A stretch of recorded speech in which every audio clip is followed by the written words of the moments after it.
का notes thesis type एक paper पे डेट्स लिख लीजिए, सीक्वेंस वाइज लिखिए और जो आपके इनिशियल आंसर्स हों उनसे ही आप एग्जामिनर को इंप्रेस करने की कोशिश कीजिए। जैसे एक मेरे को एक बात याद आई, मेरे एक टीचर थे एसएसटी के, दिव्यांग जॉय, जिनकी मैं बहुत रिस्पेक्ट करता हूँ। उन्होंने what do you mean by study, पढ़ने का मतलब क्या होता है? कि सब कहते हैं पढ़ो, मम्मी पापा बोलते हैं पढ़ो, टीचर बोलते हैं पढ़ो। पढ़ने का मतलब होता क्या है? क्या पढ़ो? किताब पढ़ो, कॉपी पढ़ो, जो टीचर ने लिखाया वो पढ़ो, खुद से पढ़ो, नोट्स बनाओ, वीडियो देखो। पढ़ने का मतलब होता क्या है? 98-99% लोगों को पढ़ने का मतलब पता ही नहीं है। पढ़ने का मतलब कहा जाता है कि सचिन जब अपनी लास्ट टेस्ट इनिंग्स खेलने जा रहे थे, मतलब मैं वहाँ पे था नहीं, मैंने भी सुना ही है, तो वो उस दिन भी 3-4 घंटे का प्रॉपर नेट सेशन करके गए थे। तो आप लोग, हाय गाइस, दिस साइड अंबर गुप्ता और आपका हमारे यानी कि मेरे और आपके चैनल पर स्वागत है। तो आज इस वीडियो में हम लोग कुछ टिप्स, कुछ स्ट्रेटजी डिस्कस करने वाले हैं, जिससे हम अपनी सोशल साइंस क्लास 10th में फुल ऑन फुल या कह सकते हैं अच्छे मार्क्स स्कोर कर सकते हैं। तो सबसे पहले मेरा एक ब्रीफ इंट्रो, मेरा नाम अंबर गुप्ता है और मैंने क्लास 10th सेशन 2022-2023 में फुल ऑन फुल स्कोर किया था। तो मेरे जो अपने पर्सनल एक्सपीरियंसेस रहे, तो मैं आपको कुछ टिप्स बताने की कोशिश करूँगा आज। ओके, तो सबसे पहले एक स्पेशल टिप मेरी तरफ से ये है कि सेशन के स्टार्टिंग से फुल मार्क्स चेज ना कीजिए, वरना आप अपना पीस ऑफ माइंड खो देंगे और आपके पास कुछ भी नहीं बचेगा। तो जैसे हमारे कैप्टन कूल एमएसडी कहते हैं कि process is more important than result, so just concentrate your mind on process rather than being result oriented. तो full marks are by product of excellence and they lie in the path of excellence. कहने का मतलब ये है कि excellence के रास्ते पर अगर आप चलते जाएंगे तो आपके फुल मार्क्स ऑटोमेटिकली आ जाएंगे। पहला स्टेप, अब ये ना ऐसा होता है कि मोस्ट ऑफ द टॉपर्स पहला स्टेप यही बताते हैं कि have the print out of syllabus. कहने का मतलब ये होता है कि अगर आप सिलेबस एक बार पढ़ लेंगे तो आपको पता चल जाएगा कि चैप्टर्स कितने हैं, नंबर ऑफ सब टॉपिक्स कितने हैं। तो उसके बाद आप एक rough number of days calculate कर सकते हैं जिसमें आप अपना सिलेबस कंप्लीट कर सकें। वरना जो मतलब मैं भी नया नया था तो मेरे को भी समझ में नहीं आता था कि सिलेबस पढ़ के फ़ायदा क्या है। इसमें सब एक तो वर्ड्स अजीब अजीब से होंगे और कुछ भी समझ आना है नहीं, तो सिलेबस पढ़ने का क्या फ़ायदा। लेकिन बाद में पता चला सिलेबस पढ़ने से हम एक rough number of days calculate कर सकते हैं। तो सिलेबस का क्विक रिव्यू लेने का मतलब ये होता है। और ये मेरा पर्सनल फेवरेट पॉइंट है, notes are the key to success. मेरी पर्सनल बात यह है कि I am a very big fan of note making. मतलब अगर मेरे पास अगर कॉपी पेन नहीं है तो मैं पढ़ ही नहीं सकता। मेरे को अगर मैं पढ़ रहा हूँ तो मुझको नोट्स बनाना कंपल्सन कह सकते हैं। मतलब मेरा हाथ सब खुजली से चलता ही है, अगर मैं नोट्स ना बनाऊँ तो मैं पढ़ नहीं सकता। सोशल में एक बहुत बड़ी भ्रांति ये है कि क्वेश्चन बैंक ले लो, पढ़ डालो, क्वेश्चन याद कर दो, हो जाता है, लेकिन लॉन्ग टर्म में बहुत बहुत जहरीला हो जाता है फिर सब कुछ। तो don't fall in the trap of question bank, otherwise you will be finished. Make your notes thesis type. बड़े लोग जो होंगे वो तो जानते होंगे थीसिस क्या होती है। अगर कोई थीसिस वर्ड का मीनिंग नहीं जानता तो पीएचडी में ही सबमिट करनी होती है। पीएचडी करोगे आप तो समझ जाओगे।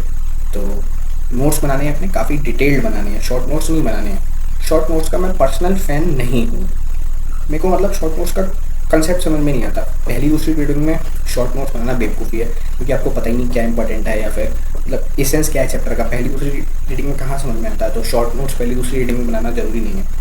और अगर आपको लगता है कि रिवीजन के लिए शॉर्ट नोट्स नेसेसरी हैं तो एक काम कर सकते हैं कि जो आपके डिटेल्ड नोट्स हैं उसमें हाईलाइट कर लीजिए ना की पॉइंट्स। तो शॉर्ट नोट्स का जो मतलब कुछ लोग बनाते होंगे या एग्जाम से थोड़ा बहुत पहले, तो उसमें कह सकते हैं कि मतलब आपके पास अच्छा खासा टाइम है और आप मतलब आलस में शॉर्ट नोट्स बना रहे हैं, that's not a good habit. और art of making social science notes, मतलब सोशल के लिए एक अलग अप्रोच चाहिए। जैसे साइंस में होता है ना, उससे एक अलग अप्रोच चाहिए सोशल में नोट्स बनाने के लिए। तो उसके लिए आप मेरी नेक्स्ट वीडियो देखिए, जल्दी आएगी। और ये टीचर द डिसाइडिंग फैक्टर, मतलब there is a concept that active learners and passive learners, something like that. तो I think that I am an active learner. मेरे को एक टीचर चाहिए होता है कुछ भी समझने के लिए। पहले क्या, आज भी लोग मतलब कुछ लोग होते हैं पासिव लर्नर भी होते हैं जो एक बुक से ऐसे करके। I personally do not believe much in classic question banks, मतलब जिनमें ढेर सारे क्वेश्चंस होते हैं विदाउट एनी थ्योरी, तो उनमें मैं ज़्यादा विश्वास नहीं करता। तो आप लोग एक काम कीजिए कि एक बेहतरीन बुक सेलेक्ट कीजिए या मैक्सिमम 2, जिसमें एनसीईआरटी थ्योरी बहुत प्यारे, बहुत ही ल्यूसिड मैनर में हो और कुछ अच्छे गुड क्वालिटी के बेहतरीन क्वेश्चंस हों। तो 10th ग्रेड के बच्चे तो जान गए होंगे मैं किस बुक के बारे में बात कर रहा हूँ। और अगर जो लोग नहीं जाने हैं वो मेरी नेक्स्ट वीडियो देख सकते हैं मेरी रिकमेंडेशंस के लिए। और मैं प्रैक्टिस तो ज्योग्राफी में बहुत इंपॉर्टेंट होती है, जैसा कि सब जानते हैं ना। हिस्ट्री में ये डेट्स सबको बहुत परेशान करती हैं। क्लास 10th के लिए नहीं, अगर आपको आगे भी कभी डेट्स याद करने की नौबत आती है, ज़रूरत पड़ती है, तो आप ये सबसे अच्छा तरीका है कि मतलब ये तो सभी बताते हैं कि एक पेपर पे डेट्स लिख लीजिए, सीक्वेंस वाइज लिखिए और उनको बाय हार्ट कीजिए। सबसे अच्छा तरीका है और आसानी से, मतलब इतना इशू बनाते हैं कि और तारीख आ गई कैसे याद करेंगे, ऐसा कुछ होता नहीं है। डेट से याद करना इज़ नॉट रॉकेट साइंस। दूसरा पॉइंट मेरा खुद का बनाया हुआ है कि अच्छा ना, मेरी हैबिट है कि जैसे मतलब कुछ आर्टिकल वार्टिकल है उसकी खुद से समझी तैयार करना, या फिर मतलब मैं कुछ लिखता रहता हूँ, आई हैव मतलब मैन्युफैक्चरिंग फॉल्ट की मुझे लिखना है, तो कोशिश कीजिए कि रोलेट एक्ट हो गया, सत्याग्रह हो गए, इस टाइप से साइमन कमीशन हो गया, तो इस टाइप से ना कुछ भी अगर आप लिख रहे हैं, समरी वगैरह बनाने की कोशिश कर रहे हैं ना, तो उनको मतलब डेट्स के साथ मेंशन कीजिए। इससे मतलब आपको डेट्स काफ़ी आसानी से याद हो जानी है। और पॉल साइंस, मतलब जैसे ना मैं पॉलिटिकल साइंस को पॉल साइंस करता हूँ, तो अगर मैं वीडियो में जब भी पॉल साइंस करूँगा तो आप ऑटोमेटिकली समझ जाइए कि मैं पॉलिटिकल साइंस के बारे में बोल रहा हूँ। तो पॉल साइंस में कंटेंट बहुत मैटर करता है कि आपके पास कितनी ज़्यादा इन्फॉर्मेशन है, आपने कितना ज़्यादा पढ़ रखा है, आपके पास कितना ज़्यादा कंटेंट है पेश करने के लिए एग्जामिनर के सामने। जितना ज़्यादा आपके पास कंटेंट होगा उतने ही अच्छे आपको नंबर मिलने हैं। एग्जाम्पल पॉलिटिकल पार्टीज़ करके पॉल साइंस क्लास 10th में एक चैप्टर है जिसमें पॉलिटिकल पार्टीज़ पे अच्छा खासा डिस्कशन है। तो जैसे इंडियन नेशनल कांग्रेस हो गई, तृणमूल कांग्रेस हो गई, तो सारी राजनीतिक पार्टियां हैं, या फिर why do we one need political parties के बिना काम नहीं चल सकता क्या, इस तरीके की जो बातें हैं। तो इसमें आपने जितना कंटेंट पढ़ रखा होगा उतने अच्छे से आप एग्जामिनर के सामने पेश कर सकते हैं। तो कोशिश कीजिए कि जितना कंटेंट आपके पास हो उतना आप पढ़ें, खूब ढेर सारा पढ़ें। दूसरा पॉइंट मैं आपको आगे एक्सप्लेन करूँगा, इनलाइटिंग आंसर्स वाला है, आगे एक्सप्लेन करूँगा कि है इसके बारे में। इकोनॉमिक्स और पॉल साइंस के लिए एक कॉमन एडवाइस ये रहेगी कि इसमें केस स्टडीज़ एंड एग्जाम्पल्स आप इनके अच्छे से मतलब ना तैयार करें। अब बड़े एग्जाम्स हो गए उसमें तो एडवाइस यही रहती है कि एक सेपरेट नोटबुक बनाने केस स्टडीज़ और एग्जाम्पल्स की, लेकिन क्लास 10 के लिए जो आप डिटेल्ड नोट्स बनाने वाले हैं उसमें ही आप अपना केस स्टडीज़ और एग्जाम्पल्स को इंटीग्रेट कर सकते हैं। कहने का मतलब ये है, एग्जाम्पल अगर इलस्ट्रेट करना चाहूँ मैं इस पॉइंट को, तो एक क्लास 10th इकोनॉमिक्स में एक चैप्टर आता है globalisation and the Indian economy करके। तो इसमें ये है कि एक स्टेटमेंट था कि production is increase in complex ways करके एक स्टेटमेंट आता है, production is increase in complex ways. तो इसमें ये कहना चाहते हैं कि कोई let's take an example of an MNC multinational corporation. तो उसमें मान लीजिए कि उसके जो प्रोडक्ट्स हैं वो चाइना में बन रहे हैं, असेंबल हो रहे हैं मैक्सिको और सेंट्रल यूरोप के पास, और जो कॉल सेंटर्स हैं वो सारे इंडिया से चल रहे हैं। तो इतना कॉम्प्लेक्स वेज में प्रोडक्शन को चलाने की ज़रूरत, ये जैसे ये जो मैंने इतना सारा बोला ना, इसको केस स्टडी बोल सकते हैं। तो इस तरीके की जितनी केस स्टडीज़ और एग्जाम्पल्स हैं इन सबको आप अपने माइंड में अच्छे से तैयार कीजिए और अपने नोट्स में इंटीग्रेट कीजिए। कुछ रैंडम टिप्स, यूज़ इंडेंट, पहली ये वाली ये इंपॉर्टेंट है कि इंडेंट का अच्छा खासा इस्तेमाल कीजिए कि A point, B point, C point, D point, ये आपको नोट्स में भी हेल्प करेगा और एग्जामिनर के सामने जब कॉपी प्रेजेंट करने की बारी आएगी तब भी आपको ये काफ़ी हेल्प करेगा। इंडेंट का अच्छा खासा इस्तेमाल किया कीजिए। और दूसरा point, label the map neatly. अच्छा, इसमें यह है ना कि कई लोग कन्फ्यूज़ रहते हैं कि मैप पेंसिल से लेबल करें, पेन से लेबल करें। ये वही वाले बच्चे होते हैं जो हर समय क्वेश्चन पूछते हैं कि मैम क्वेश्चन उतारना है, ये वही वाले बच्चे। तो मतलब ना कि तो आप पेंसिल से भी मैप लेबल कर सकते हैं, पेन से भी लेबल कर सकते हैं। ऐसा कुछ मतलब सीबीएसई ने इंस्ट्रक्शन नहीं दिया है, लेकिन अगर आप पेन से गंदा संदा मैप कर देते हैं तो पेंसिल से लेबल करें जिससे आप इरेज कर सकें मैप में। और मैप को थोड़ा कायदे से सलीके से सजा के आइएगा कि अगर आप ही अपने ऊपर रखे होंगे, आप ही टीचर हों, कोई आपके जैसे बंदा बच्चा मैप लगा के आ जाए तो आप नंबर काट ही लेंगे ना ऑब्वियसली। तो आप भी मतलब सलीके से मैप लगा के आइए। तीसरा पॉइंट मेरा मतलब जैसे नोट्स वाला था ना, उसी की तरह ही पर्सनल फेवरेट है कि कहने का मतलब ये है कि जो आप वेरी शॉर्ट स्टार्टिंग में डालेंगे ना मतलब कॉपी में, तो वो उनमें आप अपना जितना बेस्ट दे सकते हो उतना बेस्ट दीजिए, क्योंकि वो ही डिसाइड करेंगे कि आगे वाली कॉपी कैसे चेक होने वाली है। आई am not supporting this statement कि ऐसा होना चाहिए, बट ह्यूमन साइकोलॉजी है, ऐसा होता है तो होता है, आप और मैं इसमें कुछ नहीं कर सकते। चौथा पॉइंट ये है, make the habit of writing answers in points. Example जैसे 2 नंबर का क्वेश्चन आया, right about Indian national Congress, तो आप इसमें 3-4 पॉइंट्स बढ़िया सुंदर लिख के आइए इंडियन नेशनल कांग्रेस के बारे में। ठीक है, पैराग्राफ लिखने से अच्छा है कि आप पॉइंट्स लिखिए। तो इससे क्या होगा ना कि एग्जामिनर आपका नंबर कहाँ काटेगा, वो भी सोचेगा 2 नंबर के क्वेश्चन में 4 पॉइंट लिखे हैं, 2 सफिशिएंट होते हैं, तो आपने 4 पॉइंट लिख दिए तो आपको नंबर तो पक्का मिलने हैं। ऐसा मैं बहुत करता हूँ। तो इससे एक मेरे को एक बात याद आई, मेरे एक टीचर थे एसएसटी के, दिव्यांश जौहरी, जिनकी मैं बहुत रिस्पेक्ट करता हूँ। उन्होंने मेरे को एक बात बोली थी, अम्बर तुमको कोई फुल मार्क्स क्यों देगा, स्कूल में तो सब जानते हैं अम्बर अच्छा बच्चा है तो उसकी कॉपी सलीके से चेक होनी चाहिए, लेकिन बाहर जब बोर्ड्स में या फिर किसी कम्पिटिटिव एग्जाम में जो डिस्क्रिप्टिव हो उसमें तुम्हें कोई फुल मार्क्स क्यों देगा।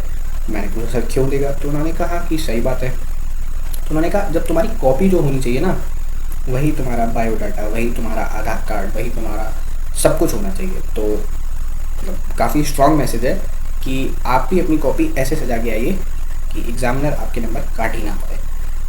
नेक्स्ट पॉइंट ये है कि जो आपकी रीडिंग हैबिट होनी चाहिए, पढ़ने की जो क्षमता होनी चाहिए वो अच्छी होनी चाहिए। वरना मैंने पढ़ा आधा घंटा तो आपको ये समझ में नहीं आया क्वेश्चन पूछ क्या रहा है, फिर आप उसमें कंटेंट कैसे डिज़ाइन करेंगे। तो दैट्स आई ह्यूमंगस टास्क कि आपकी रीडिंग हैबिट काफ़ी स्ट्रॉन्ग होनी चाहिए। जैसे कई लोग ना न्यूज़पेपर पढ़ते हैं तो उन्हें समझ में ही नहीं आता एडिटर, मतलब एडिटर वो होता है जो न्यूज़पेपर लिखता है, उसको एडिटर बोलते हैं इंग्लिश में। तो एडिटर ने कहाँ पे पॉज मारा है, मतलब लिखते पे ना कई बार वो कॉमा वगैरह नहीं लगाते न्यूज़पेपर में, तो कहाँ पे उसने पॉज मारा है वो लोग समझ ही नहीं पाते, उनकी रीडिंग हैबिट इतनी स्ट्रॉन्ग ही नहीं है। तो make your reading habit extremely stronger such that आपको क्वेश्चन पढ़ने में टाइम ना लगे। जो मतलब ना अगर आपको टाइम कम लगेगा तो फिर आप कंटेंट अच्छा डिज़ाइन कर पाएंगे, कहने का मतलब ये है।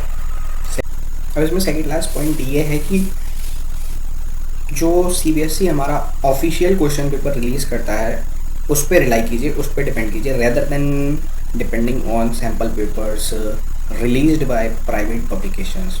Okay, I am not against any private publication, सारे ही प्राइवेट पब्लिकेशन की किताबें पढ़ के पास होते हैं, तो इसमें कुछ अगेंस्ट या फेवर वाली बात नहीं है। बस कहने का मतलब इतना है, जो सीबीएसई ऑफिशियल क्वेश्चन पेपर जारी करता है उस पर रिलाई कीजिए, उसके पैटर्न को फॉलो कीजिए। हम लोग ना क्या करते हैं कि सीबीएसई और एनसीईआरटी को छोड़ के जितना कुछ है सारा कुछ पढ़ लेते हैं, केवल एनसीईआरटी और तो सीबीएसई कहता है बस उसी को ही नहीं मानते हैं। तो इसलिए keep calm and rely on NCERT, इतना कोई रॉकेट साइंस नहीं, डरने की बात नहीं है, जस्ट एनसीईआरटी पर रिलाई कीजिए, काम बन जाएगा आपको। अब ये जो मैंने यहाँ पे ये वे लिखा है ना, वे, ये मतलब ये वाला वे जो मैंने लिखा है ये मेरा पर्सनल कह सकते हैं कि लाइफ का काफ़ी अच्छा एक्सपीरियंस रहा था। उसके बेस पे कि मेरे दिमाग में हर समय क्वेश्चन चलता था, what do you mean by studying, पढ़ने का मतलब क्या होता है। कि सब कहते हैं पढ़ो, मम्मी पापा बोलते हैं पढ़ो, टीचर बोलते हैं पढ़ो, पढ़ने का मतलब होता क्या है, क्या पढ़ो, किताब पढ़ो, कॉपी पढ़ो, जो टीचर ने दिखाया वो पढ़ो, खुद से पढ़ो, नोट्स बनाओ, वीडियो देखो, पढ़ने का मतलब होता क्या है। 98-99% लोगों को पढ़ने का मतलब पता ही नहीं है, पढ़ने का मतलब होता क्या है। तो मतलब मैं बेसिकली मेरे दिमाग में ये आइडिया था कि मैं एक वीडियो बनाऊंगा कि what do you mean by studying पे, उसका कह सकते हैं छोटा पार्ट कह लीजिए इसको। तो अभी फ़िलहाल मुद्दे पे रहते हैं। Firstly study a chapter from a lecture और from your offline teacher in a conscious manner. Question को सब बोरिंग समझ के अपनी कंसियसनेस खो देते हैं पढ़ते टाइम, तो कंसियसनेस में रह के, होश और आवाज़ में रह के चैप्टर को समझिए, अच्छे से समझिए। ऑनलाइन पढ़ रहे हैं तो स्क्रीनशॉट वगैरह लेना है तो टाइम टू टाइम लेते रहिए, वरना पूरी वीडियो फिर से देखनी पड़ेगी। दूसरा पॉइंट, प्रॉपर नोट्स बनाइए, डिटेल्ड बनाइए, काफ़ी गहरे, काफ़ी अच्छे, काफ़ी बेहतर नोट्स बनाइए। तो स्क्रीनशॉट लिए गए हैं उनके थ्रू, जो एनसीईआरटी है और जो आपकी रेफरेंस बुक है उसके थ्रू। और नोट्स वाला ना आपको नोट्स वाली वीडियो में काफ़ी अच्छे से समझाऊंगा मैं। तीसरा पॉइंट, नोट्स बनाने के बाद गुड क्वालिटी ऑफ क्वेश्चंस देखिए, जिससे आपको पैटर्न पता चल जाएगा कि सीबीएसई कैसे क्वेश्चंस पूछता है। ठीक है, टाइम बचता है प्री बोर्ड से पहले तो आंसर राइटिंग को प्रैक्टिस कर लीजिए, आंसर लिख लिख के देखिए खुद से। अब मेरे कहने का मतलब है कि प्री बोर्ड से पहले पहले ऊपर वाले 3 पॉइंट हो जाने चाहिए आपके। अब सबको लग रहा होगा कि 3 पॉइंट और फुल मार्क्स आ जाएंगे, ऐसा कुछ नहीं है। मैथ्स भी पढ़नी है, साइंस भी पढ़नी है, पूरी साल बवाल भी होते हैं, दोस्तियाँ भी बन जाती हैं, मतलब ना काफ़ी सारे बवाल होंगे, तो 3 पॉइंट करने में ही पूरा साल बीत जाएगा आप लोग का। तो प्री बोर्ड से पहले करने का फ़ायदा ये है कि 2 रिवीजन आपको अच्छे मिल जाने हैं। फिर एक प्री बोर्ड से पहले, एक बोर्ड से पहले 2 रिवीजन अगर आप करके जाएंगे फाइनल पेपर लिखने से पहले, तो आपको काफ़ी सारा कंटेंट याद रहेगा। प्रॉब्लम ये है ना कि पढ़ तो सब लिया, याद कुछ हुआ नहीं, तो 2 रिवीजन मारने से अच्छा खासा माइंड में स्टे करेगा। अब ये जो लास्ट वाला पॉइंट है ये काफ़ी कंट्रोवर्शियल है, काफ़ी वाद विवाद कह सकते हो, इस पर होता रहता है टाइम टू टाइम पे, कि don't start anything new on just 1 day before boards. कह सकते हैं कि 30% मैं इस स्टेटमेंट के फेवर में हूँ और 70% फेवर में नहीं हूँ, क्योंकि अपनी अपनी वजहत रही होती हैं सबकी। तो ये कहना है कि एक दिन पहले कुछ नया स्टार्ट करना ही नहीं है और वो इम्पोर्टेंट भी हो, तो मतलब इट्स सो कह सकते हैं कि strict, it's so strict statement. Try to be more lenient in your perspective so that you can create some wonders. Don't try to be so hard and fast in your opinions. तो हाँ, मतलब एक दिन पहले कुछ बहुत ही खतरनाक नया स्टार्ट नहीं करना है, सारा सिलेबस हमको शामिल कर लेना है। लेकिन अगर 2 या 3 दिन पड़े हैं बोर्ड से पहले तो आप कुछ कर सकते हैं, मतलब ये नहीं है कि होपलेस हो जाना, मतलब लास्ट में कुछ किया जा सकता है। ये मेरे को मतलब मैं इस बात से काफ़ी अच्छे से वाकिफ इसलिए हूँ क्योंकि मतलब अभी जो मैं 11th के पेपर दिए थे, right now I am currently studying in 12th standard, तो 11th के पेपर दिए थे, उसमें मैंने लास्ट डे पे काफ़ी कुछ, कभी बाद में इस बारे में डिस्कस करेंगे, ऐसा ना गंदी एडवाइस नहीं देनी चाहिए बच्चों को, तो वो मैं नहीं दे रहा। Thanks for watching my video, and ये apart from seeing others strategy, try to make your own. अब जैसे मैं पिछले 3-4 साल से ऑनलाइन वर्ल्ड में काफ़ी अच्छा खासा घुल मिल गया हूँ, पढ़ रहा हूँ, मतलब मार्केट में कूड़ा आने से पहले जो प्रॉपर क्रिएटर्स थे वो कैसे पढ़ाई करते थे वो सब मैंने देखा है, मार्केट कितना डाउन गया, कितना अप गया, वो सब काफ़ी कुछ देखा है अपनी लाइफ में। काफ़ी छोटी उम्र में काफ़ी ज़्यादा बातें पता चल गई। तो अब दूसरों की स्ट्रेटजी देखने से अच्छा है कि आप अपनी खुद की एक बनाएं, मतलब ज्ञान सबसे लें, मुझसे भी ले रहे हैं, दूसरे लोगों से भी लें, टीचर से भी लें, लेकिन अपनी खुद की एक बेहतरीन स्ट्रेटजी बनाएं जिससे आप भी आगे चल के किसी को ज्ञान दे पाएँ। और एक पॉइंट रह गया है, ध्यान है, मैंने इस पॉइंट पे कुछ नहीं बोला, that's the difference between classical arrogant high scorers and startupers. Disclaimer ये है कि I am not a startuper, I am just an ordinarily hard working guy who has tremendously working hard from several years to score such high marks. Okay, तो मेरी life की philosophy भी है कि जो सॉक्रेट्स ने कहा था, I know only one thing that I know nothing, मैं बस इतना जानता हूँ कि मैं कुछ नहीं जानता हूँ। तो मेरे को बस इतना ही पता है कि यहाँ पे इस पॉइंट को लाने का मतलब ये था ना कि इतना अपनी लाइफ को लेकर हार्ड एंड फास्ट नहीं हो जाना है कि मतलब अब कुछ एक्स्ट्राऑर्डिनरी करके चलना है। जो सबसे ज़्यादा एक्स्ट्राऑर्डिनरी चीज़ें होती हैं वो सब कुछ नॉर्मल रख के की जाती हैं, मतलब try to be as normal as possible, as patient as possible, and just believe in the process. आपको हर एग्ज़ाम से पहले हर जो भी, मतलब ना काफ़ी लोग लीनियंट हो जाते हैं खुद को लेके, मतलब लीनियंट होना चाहिए, मैंने अभी 5 मिनट पहले बोला, अपनी बात को कॉन्ट्राडिक्ट नहीं कर रहा, लेकिन मतलब टेक इट फॉर ग्रांटेड लेते हैं चीज़ों को। जैसे एक किस्सा मेरे को याद आ रहा है, 2 मिनट में वीडियो समराइज हो चुकी है। तो वो कहा जाता है कि सचिन जब अपनी लास्ट टेस्ट इनिंग्स खेलने जा रहे थे, मतलब मैं वहाँ पे था नहीं, मैंने भी सुना ही है, तो वो उस दिन भी 3-4 घंटे का प्रॉपर नेट सेशन करके गए थे। तो आप लोगों को क्या लगता है कि इतने बड़े खिलाड़ी को अपनी लास्ट टेस्ट इनिंग खेलने के लिए प्रैक्टिस की ज़रूरत है? बिल्कुल नहीं है, लेकिन वो कहते हैं ना, मैंने अभी 2 मिनट पहले बोला कि process is the most important thing. तो अपना जो प्रोसेस है, मतलब कोई भी छोटा मोटा पेपर हो, कहीं अगर गली कूचे में भी कुछ बताना सुनना है ना, तो एक पूरे प्रोसेस से होके जाइए, then will get the best of the best results कहीं ना। फाइनल एग्ज़ाम, लाइफ जब इम्तिहान लेती है ना, तो बस प्रोसेस ही है जो बचा पाता है। तो इन्हीं अच्छे शब्दों के साथ वीडियो को एंड करते हैं। अपना ध्यान रखिए, बाय बाय।